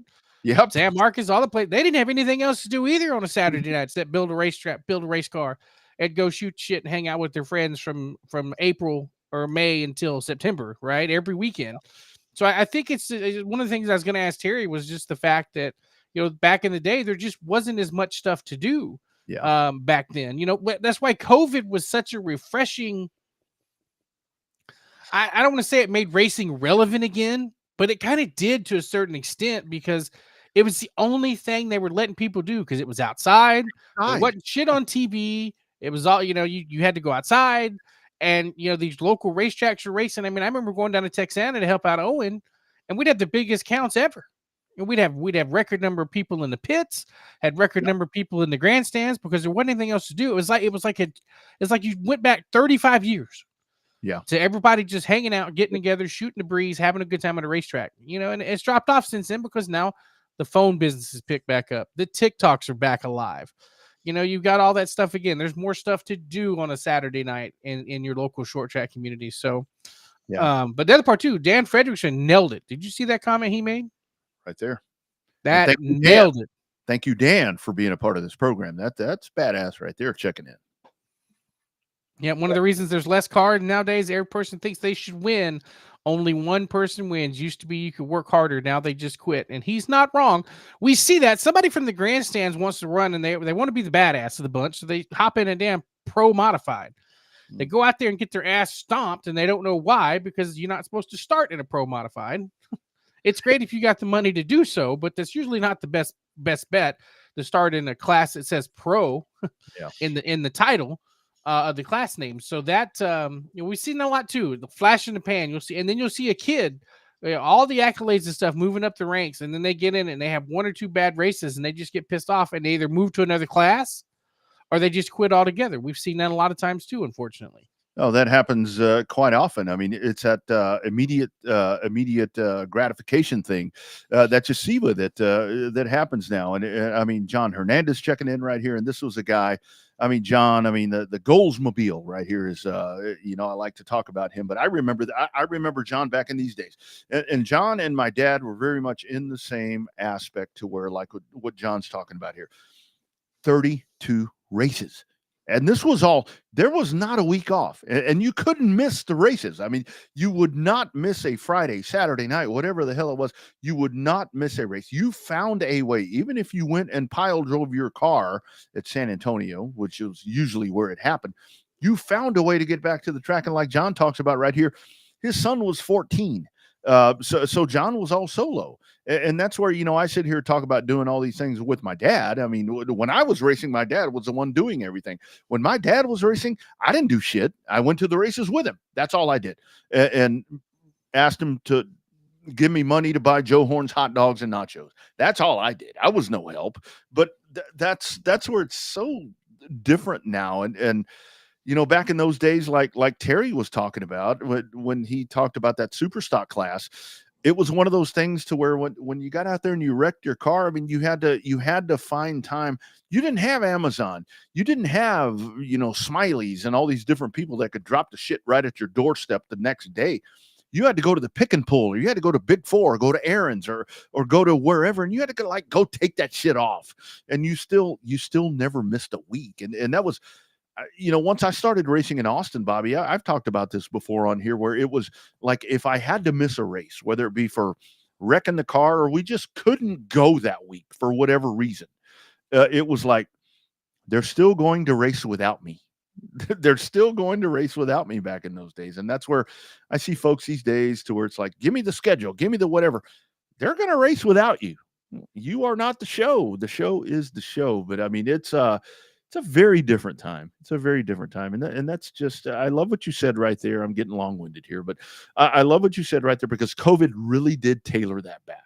It did. I remember going, I think it was to TRP right after that. Maybe it was Cotton Bowl, one of those races where, no. It was Waco, where I went back and it's like, holy shit, I feel like it's 1985 again, because people were like, they love to be there. And it was a really different feeling now, to where we've kind of lost that appreciation again. Well, it might have been Chase Elliott at the Derby in 2020 that caused all that sellout, but I also think it's because everybody was trying to come down and enjoy themselves in 2020, because that was one of the biggest crowds they had for a Derby weekend in a long time, not just for Sunday, but all week. Those places were packed and stuff like that at the Derby in 2020. But no, I mean, I think it's a challenge. Like we always say with the promoters we talk to, that's the magic sauce is, how do you get people off their ass and off their ass on their couch to sitting on their ass on a bench at a racetrack? There's no magic formula for it. Yeah.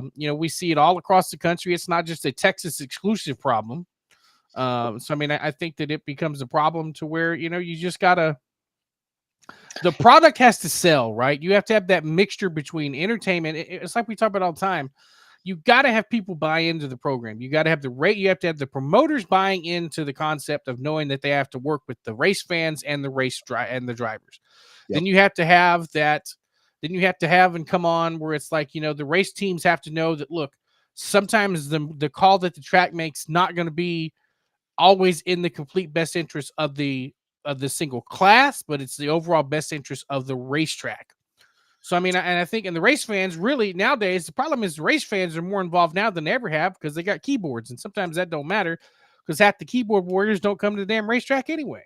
Mm-hmm. Yeah, absolutely. That's why Nick Saban said, why do you care about what some guy puts on the internet who's a fat guy in his... Yeah. I think we got him back. Terry, final thoughts right here. We got about 5 minutes left here. Kind of your thoughts on all this, kind of circling everything back. I mean, then and now, I sit here and piss and moan about the old days and get emotional talking about that. But the fact is, we still have, and look, like you said, you're not a dirt guy. I am a dirt guy. I work in the industry. I am in this now. We just need to appreciate the fact that we have short track racing, because that quick, it could be gone. I don't give a damn what discipline we're in. and doesn't make any difference what track you're talking about. You hear all the time some of the most iconic racetracks that have been around for 50, 60 years. All of a sudden, bam, they're gone, and it's up to everybody. It's up to everybody who loves racing, who loves it as a short track deal, whether it's dirt or asphalt. It's up to us. It's up to us as the people that are working at the racetrack to put the best show on we can, to be as fair as we can to the drivers, and to get the drivers there, whatever it's going to take to get them there. It's also, and I tell the drivers all the time, you're in the entertainment business. You got to put a show on for your fans, and it's up to everybody. Everybody's got to come together, and without everybody coming together, we're not going to have it. We're not going to have it.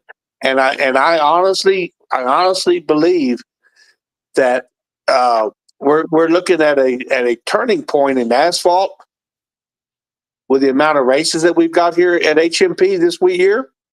And I heard Rodney a while ago, you were talking about, and Bobby, you know this, when you raced at Thunder Hill, we're not working on these cars every day. We don't have to work on them every day. We can get them ready to go in 3 weeks. We don't have 5 days to get them ready to go. There's so much now to where I don't see an excuse for not making it happen and not making it bigger than ever. Yeah, I agree. Well said, Terry. As always, my friend, a pleasure. Thank you for having the Natty Light with me as we've been doing this. I think Bobby might be having one too. No, Bobby's probably not having Natty Light. He's probably having I saw him. He had a Bud Light. I've been drinking all day, guys. Man, I had to work, so I wish I was there with you. Yeah, I went to a football watch party today. The kickoff started at 10 o'clock. I've been drinking since 10 o'clock this morning, y'all. Yeah, it's been fun. I'm surprised we can understand any of your questions. Right? You said I was drinking. Didn't say I was drinking hard. Yeah, there you go. You've been drinking like us, Terry. It's like I love Terry. It's like Linda said, I better get a 30-pack because I'm coming. So it's nothing more flattering than that. So when I found out that you would drink a Natty Light, I would only bring about 10 or 12 beers, so I wasn't going to drink that much. I had to drive back. And then Rodney says, "Oh, man, I like them Natty Lights." I told Linda we got to take a 30 now because now there's 2 of us. And we get back to the motel, who knows how late that's going to be. That's exactly right. We may not do it in the parking lot, but we still do it. So we still do it. That's right. Terry, Merry Christmas to all of you guys. Hug your wife for Bobby and I. I mean, I love you guys. You're some of my favorite people in this whole world, and always love sharing thoughts. And I know that we're going to be doing this for a long time. We sure will. And hey, Merry Christmas to both of y'all and your families, and just happiest holidays to all of you. That's right. All right, sir. Y'all be well. Okay, buddy. Thank y'all. You bet. There he goes, Terry Barden in the Revved Up shirt. That's what I'm talking about right there. That is what you want a Revved Up shirt. Click on the QR code at the top left of the screen, and your family and loved ones and enemies can go and get that. Yeah. I do want to touch on a couple of things right here because and I totally get it right here with the conversation right here from Jimmy. I think local tracks need to connect the drivers to the track. Big TV in the infield, that's money. Post-race interviews, I get that. I mean, I like that. I mean, every track should have that, I think, right now. Pit reporters, all of that. I mean, make it feel like NASCAR. I know. I totally get all that. And most tracks do a really good job with that. But I do think that and we've talked about this a lot on the program, to where doing stuff like this, it does cost money.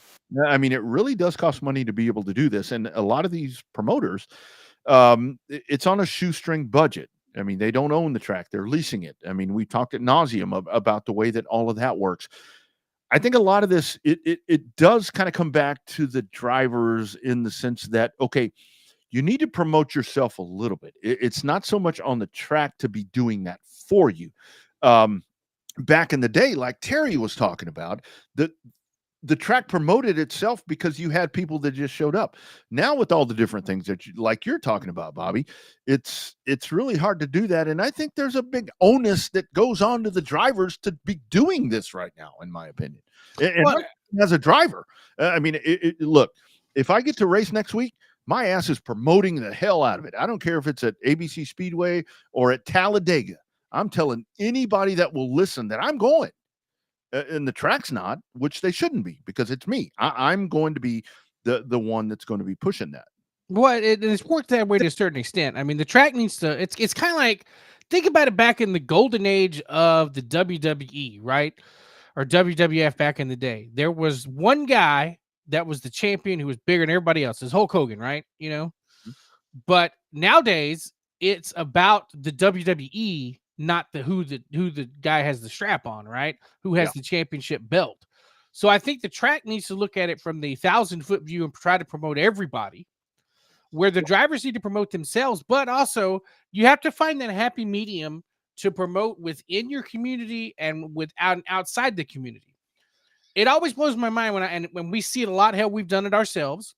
When you get on Facebook and most of your friends are the racing community, you know, you think you and I have like 700 mutual friends and they're all from the damn racetrack. But it's like you get on there and you try to ask for sponsorship from all your racing friends who are all asking for the same sponsorship. Yeah. So you got to kind of think outside the box a little bit in that aspect. It's the same thing with promoting yourself. Use the social media tools. Say, hey, get your friends that hadn't been to the racetrack. Say, well, hell, he hadn't raced in a while. I need to go watch him fall flat on his face. I need to go watch him, you know, kick some ass. I need to do this. I need to do that. So I think there's that happy medium between trying to get the best out of social media that you can and going outside the boundaries. I'm not saying write a press release and send it to the local newspaper. They're going to laugh at you and, well, what the hell? So, I mean, I think that it's there's got to be that happy medium for what you need to do from your side to promote yourself. Should the racetrack promote it? Yeah, but they promote everybody. That's what they promote everybody by keeping the doors open sometimes. Yeah. So I like the idea of the big screen. We've done that. It is a pain to coordinate the pit road interviews at the end because the drivers aren't used to that. You know, the drivers have to be trained. I mean, you know, I know that from experience because having to pull these guys at the end of the night to do pit road interviews, our winner circle interviews, they had to be trained to do that. And half of them still didn't show up after being told to drive meeting.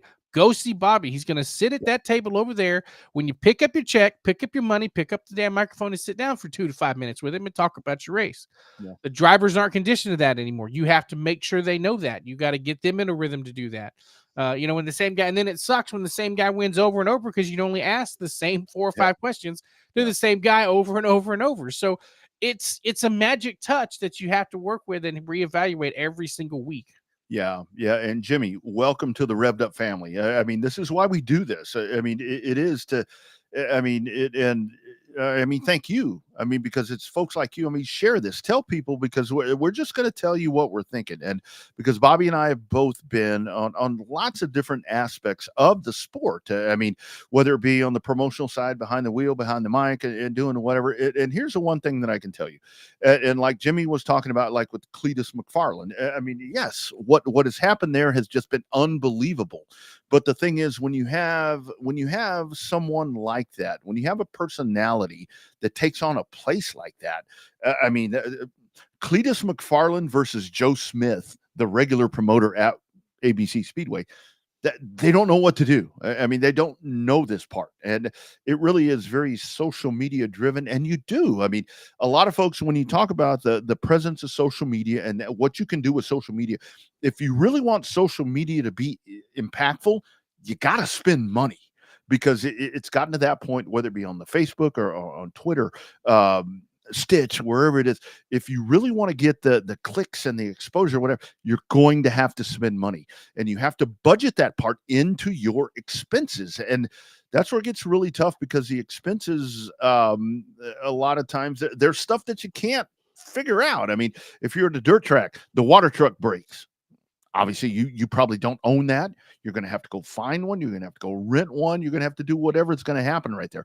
So And that's just kind of the cost of doing business right there, to where that's where, as much as short track racing has grown in the sense where social media is so impactful, when it comes to that part, short track racing is still short track racing, because that's dollars out of your pocket. And that's where it gets really, really hard for the promoters. And again, I really do think that there needs to be an onus on the drivers. And I will tell you guys one thing, guys and ladies, because I mean, I see a lot of proposals for sponsorships and whatever. And Bobby, they all, you know this, they all look alike. You know, like, I've got this event, I've got this track, and I've got, whatever. If you're going to do something, if you're going to put something together and you're going to invest the time into doing that, tell whoever it is that you're proposing this to what makes your event, what makes your track, what makes it different, because everybody else is probably finding that template that you found. Put some creativity into there and really, really make this something that's going, that whoever's going to read, and they're going to be like, holy shit, I'm blown away by this. You know, I mean, because it is. And I applaud and appreciate the folks that invest the time to do that. But you have to decipher yourself from everybody else, because everybody else is doing what you're doing. And I don't mean that in a bad way. It's just kind of drop some nuggets in there that are going to make you just a step or two above everybody else. Yeah, I mean, that's what you got to do. You got to, everybody's on that. It's kind of like, it's the exact opposite of the whack-a-mole, right? When the mole comes up through it, you got to smack his head down and get the 5 points for that. Yes. The difference is this time you're the mole. Your goal is to pop up through the hole to get noticed and try not to get the hammer slapped down on you. So it's that, you know, all the racers are all sitting there doing it. Everybody pops their head up. Me, money, me, money, me, money. Yeah. And the sponsor's trying to beat their heads in, telling them to back away from the sponsorship money. But if you're one of the lucky moles that gets noticed and be like, oh, wait a minute. Oh, hey, you're going to get my money. Mm-hmm. And always remember the one thing, kids, if you're watching this, adults, if you're watching this, remember the magic phrase of what we've said for years on this show.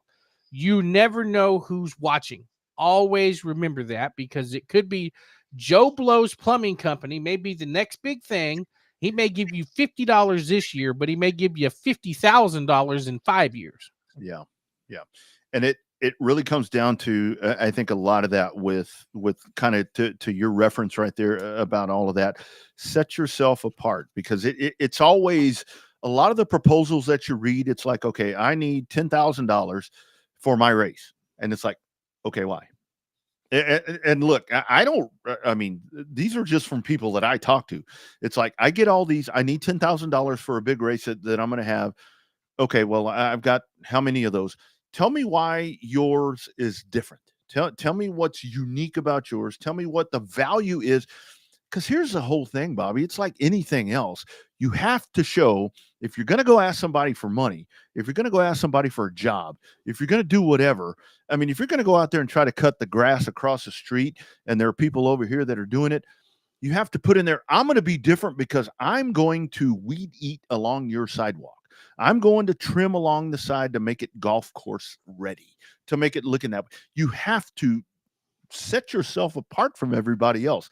And I think that's where, as much as we want to talk about folks not giving the effort, folks are giving the effort, but you have to kind of, that's the thing, like with Riley that we just talked about.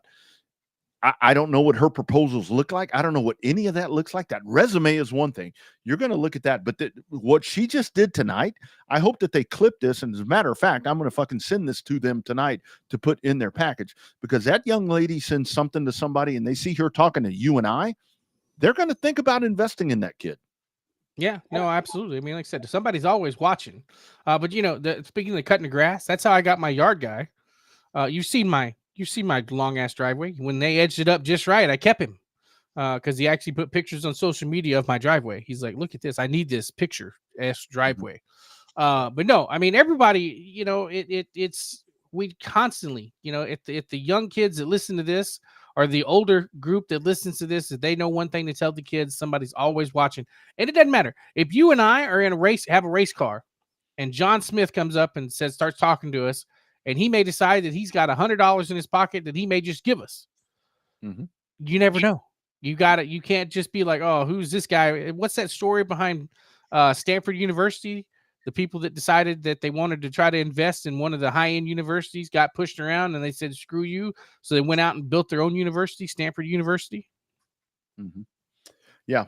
And the other part of that is, for the, young and old, because old people, we're as guilty as anybody else with doing this.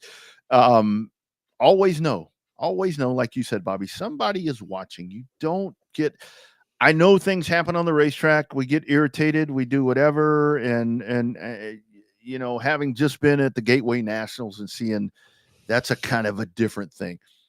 Don't make an ass out of yourself. Don't make an ass out of yourself. Don't, if you're a race promoter, don't talk bad about your customers.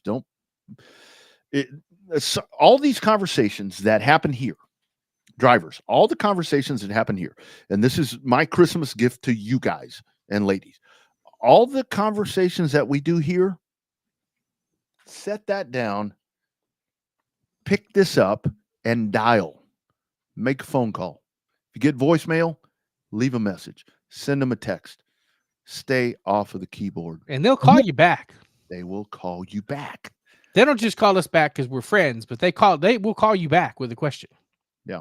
And like what Joshua was saying right here, if it's a good social media presence, that helps. But at the same time, you can do things on the internets that will kill your career or kill your potential. So it's a balance, man. It really is. As great as social media is, it can be so amazing, but at the same time, it could be detrimental. So just kind of keep that in mind. Like you said, think of the Gateway Nationals. 2 examples of the Gateway Nationals. You got the one guy that did the 100-yard dash from his ruck car to the other guy, started beating the hell out of the guy with his helmet still on. And then you got the other guy that crashed in turn 1, had the mic shoved right in his face, and he took over the entire dome and said, you can't park there, and started a wave. Yep. 2 different ways to use your spotlight. He got used, they both got used on social media the right way. That dude that did the 100-yard dash, that made Sports Center. Yeah. That made mainstream Sports Center. The problem is, do we want everybody to jump out of their car and go down to whoop somebody's ass? No, not always. We don't want that Bowman Gray effect every week, but it's that happy medium of, you want to have emotion, but you don't want to be emotional or emotionless, right? Because you want everybody to have that fire, but don't let the fire burn you in the ass coming up in a couple of years by having that. So, our good buddy Craig Carlucci Jr., every time somebody talks to him from the old days, what do they remember? They remember 2 things: getting looched, little bump and run, so to speak. That's the fancy word for it down in the Corpus Christi area.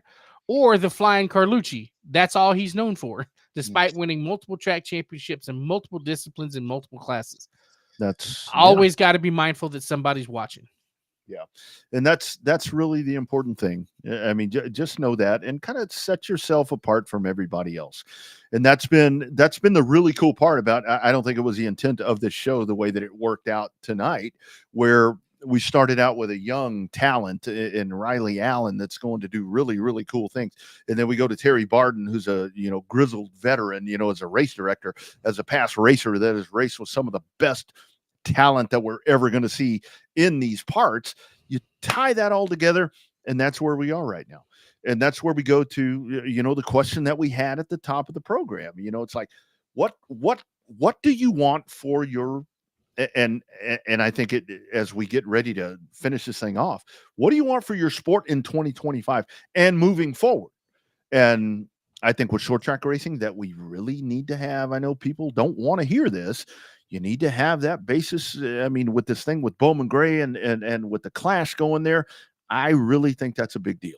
I think that's a big deal to maybe tie this thing together. And it's already gone here to the negative side because they're putting in safer barriers and doing different.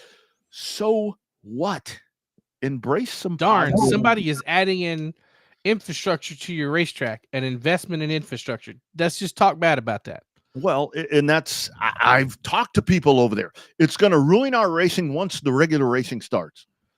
is that shit going to stay there? They may take those things out. I mean, they took them out at the Clash. It's the same ones they use there because I saw that California restaurant on the wall there.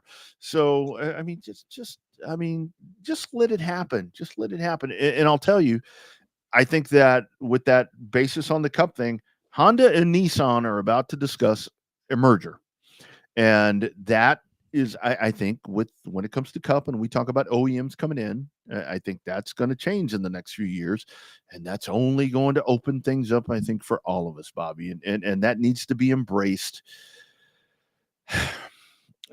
Not straight to the negative. There won't be a new OEM until we get rid of the V8. It's that simple. Mm-hmm. Right here, man. Jimmy hit the nail on the head right here. I want kiddos that came to the track the first time ever to annoy their parents until they bring them again. And that's exactly what we need. Win the kids. And they have a clean bathroom for mama. That's the key. That's it. This is a full entertainment business. And you guys that are driving or being on the crew or track officials, don't be an ass out there. I know that's very hard when you have all these, lug nuts that are coming at you and all these knuckleheads doing whatever. I mean, get out there and entertain. You're not in the racing business. You're in the entertainment business. I posted something the other day on Lone Star Speed Zone because something came up about the whole thing about having another short track in Texas. We have one. That's all that we can have right now. People do good to support that one. That's right. They don't do that now. They go everywhere else but Houston. Support that track. But the whole thing is, when I have talked to people that have entertained the idea of doing a short track, Bobby, they don't tell me, what would the racers think? How would the racers do this? They're like, before I get my money back. They don't ask those questions, Bobby. They're like, what would the competitors think? What would the teams do? What's the investment here? What would my ROI be on this? Whole different world. Whole different world. And dirt's going that way too. Dirt friends, don't sit there laughing at pavement. You guys too are moving into that chartered area where you're really, really growing. You are really growing, and you've got a lot of classes, and you've got a lot of modifieds and B mods and E mods and all these different things. You are about to get into uncharted water that asphalt has been through. Don't end up like asphalt in Texas, because you see what's left, and it ain't much. It ain't much. Hey, breaking news. Check this out. I just noticed on our buddy Jay Hallis's Facebook page. Yeah. The Southern Drag Boat Association is not coming back to Marble Falls in 2025. Ooh. See? I mean, that's Paris, San Angelo, Grove, Oklahoma, and Wheatland, Missouri. Damn. That's it. Damn. That is massive. That has been a staple event for a long time. Wow. When is that? In 2025? 2025. Damn.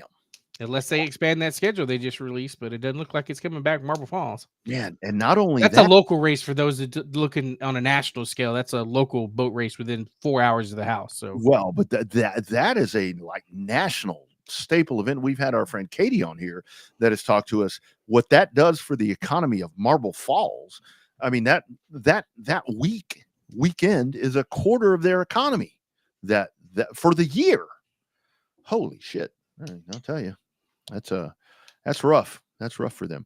I know we have lots of friends. Again, we'll wind this thing down with the motocross thing. We get folks that reach out about motocross. If you're a motocrosser, if you're whatever, I don't care what part of the country you're in, reach out to us, because we cover that here too. This is #Real Race Talk. We talk about motocross. We talk about everything. We have talked to different people on here, and that's what we want to do, is showcase you folks. So it just takes a small amount of your time to jump on here and talk about your racetrack and talk about your series and talk about your whatever, 2-4 wheels. I don't care. If you have a unicycle class, we will showcase you here as long as it's a valid thing. Oh yeah, sure. Yeah. We do vet some people. We have to. We've learned the hard way that we may go down the road and it's like you take that minnow and we bite, but I think we've learned at this point. Okay, holiday times, Bobby, coming up. What is your holiday? So what are you guys? I mean, it's Christmas in the middle of the week is kind of, hey, dude, I just love football. I'm going to have a lot of fun Friday because the team that I cover is obviously playing on January 1st. But I'm looking forward to Friday, Bobby, because we got Tech, OU, and the Texas A&M Aggies playing some bowl games. So that's going to be a lot of fun as we wind up towards the weekend. I actually have the whole week off. Oh, I know. That's amazing. I have the whole week off. Well, the agency's closed Tuesday, Wednesday, Thursday. But luckily I took today off because I wanted to watch the UTSA bowl game. And then Friday I had a chance to take off because somebody else in the department was working. I'm like, I'm off. So I took the whole week off. So basically it's just going to be, I have to do my Christmas shopping in the morning. And then get that wrapped up. I have 3 adults. literally. 3 adults and 3 kids to buy for tomorrow. We're gonna do Christmas with my mom over at my parents' house, and then I guess the next day, Christmas Day, will be all day with the in-laws at their house. So it'll be, it's kind of, you got to get back to that sense of normalcy, and that's basically what we're trying to do. So that's what it's shaking out at with as busy and as crazy as the last couple of weeks have been anyway. So it's been a hell of a time for you, and thank you all for being a part of the program, and we appreciate you guys and all of our new friends that are checking in. These numbers have been amazing tonight. So I think we'll be on next week. Oh, yes, we will be on it. And for those of you that are new, wherever you're checking in, it's every Monday, 6:30 Central, 7:30 Eastern is the time, and it's live. I mean, I've gotten some Facebook messages. It's like, man, I'd never heard of this show before. Yeah, whatever. Well, this is what you get. This isn't something that we just kind of casually do every now and then. We both take this very serious, and as you can tell, and this is kind of what we do. So and hit us up with show ideas. RevvedUpSportsShow@gmail.com. We're open to show ideas. If you got something, message one of us on social media. You got a driver you want us to talk to, hit us up. We'll talk to them any discipline, anytime, any form. That's what we're all about. If you got some young kids that need some help with the media training, tell them to hook us up. We'll take care of that too. And it's free. It's not one of those things to where we are too dumb to charge you. So, and again, I mean, it's not one of those things. I think it's for the betterment of the sport, because we have both done this for so long, and we've had guys like Terry, that joined us tonight, that we've all done this so long that we see, the way that the sport is going, maybe not in the right direction in a lot of ways that we want it to be. We just want to be able to still do this. And we do this online, and, we work with Racing America and Flow and Race On and all the different track TV. We work with all of those folks, but we still do highly encourage you, get your ass to a racetrack, because that is the best place to really experience the joy that is short track racing. That's right. Take a friend. Every time I go to a racetrack, I'm taking somebody new. Yeah. I mean, if I don't, Marianne's like, where's your new people? I didn't bring anybody. Why not? This is where you build relationships. I mean, look at racing. A lot of people, their relationships start at a racetrack. They've got 3 or 4 ex-wives that they met at the racetrack. They've got former family members that they met at the racetrack.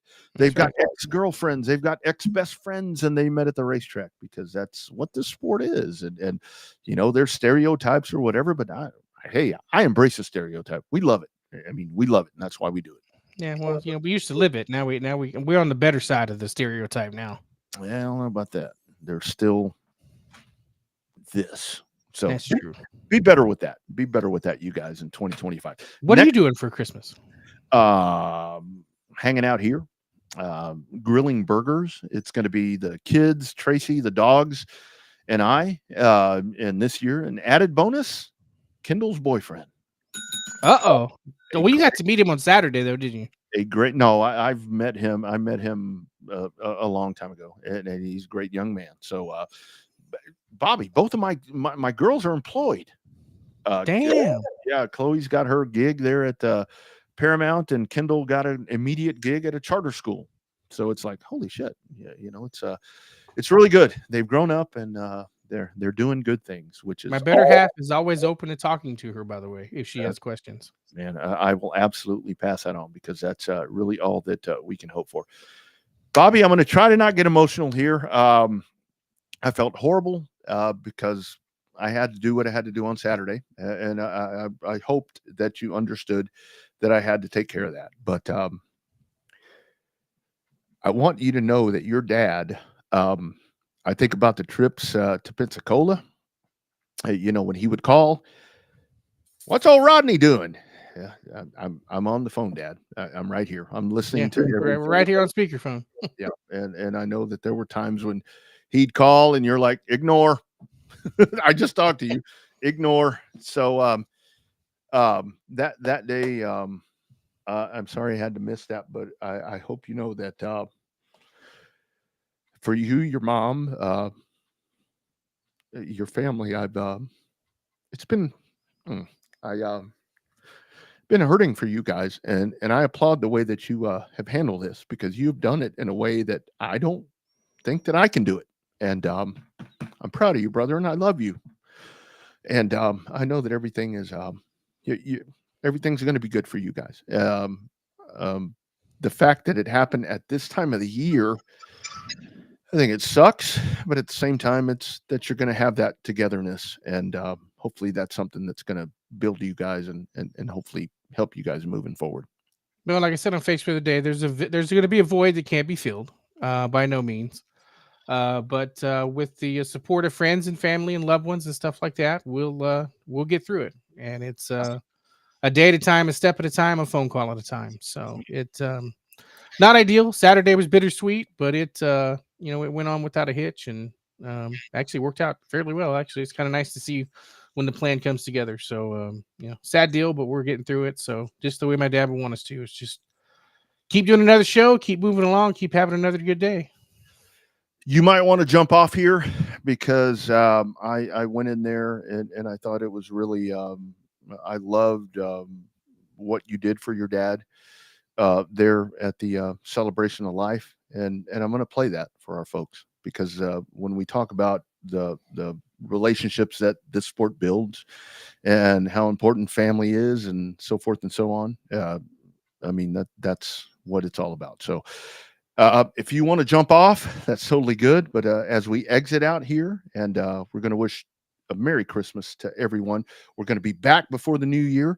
But Bobby's been living through hell here the last 2 weeks, as it has been.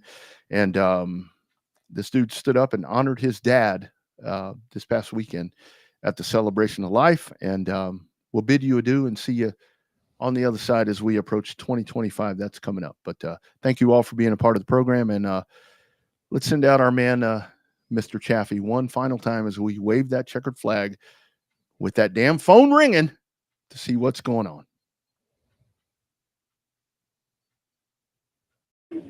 This is hard. I've been to more services in this room than I can count. This time it's a lot different. When having an interview or a presentation to a group, I always like to go first.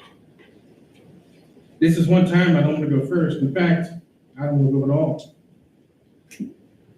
This is by far the hardest thing I've ever had to do in my life, so please bear with me.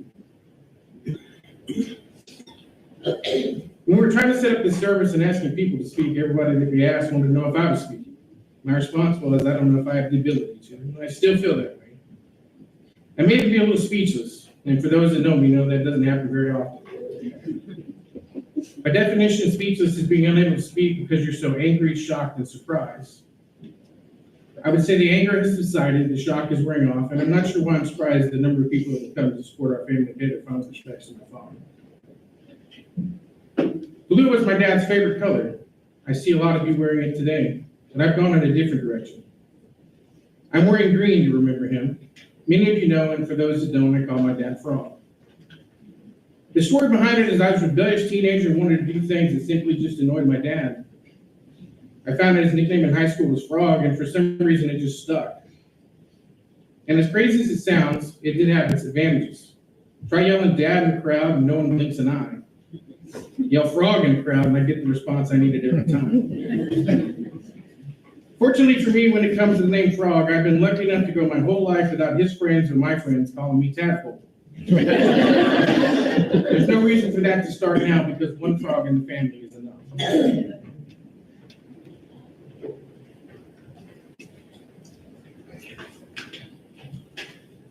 Frog and I had a great relationship over the years. Give me advice on life and some direction I needed to take.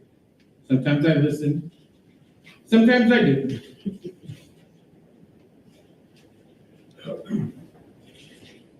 I did listen when he told me to get my act together. And finally asked Elizabeth to marry me. And always treat her right.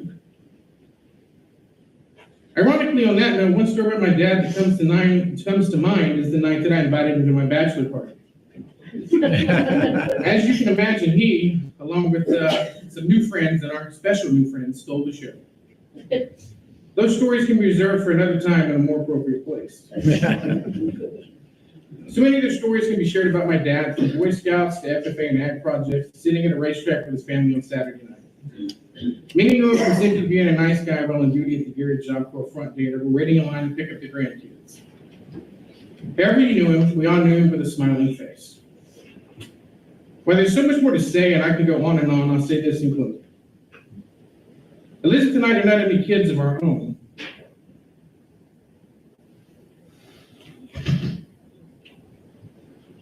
I'll never get the chance to live up to the father that he was to us. And the grandfather that he is to my niece and nephew.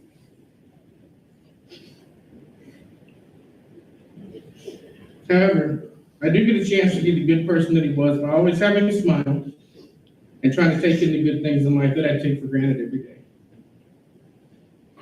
On behalf of our family, we thank you for being here, and may God bless you all. Thank you.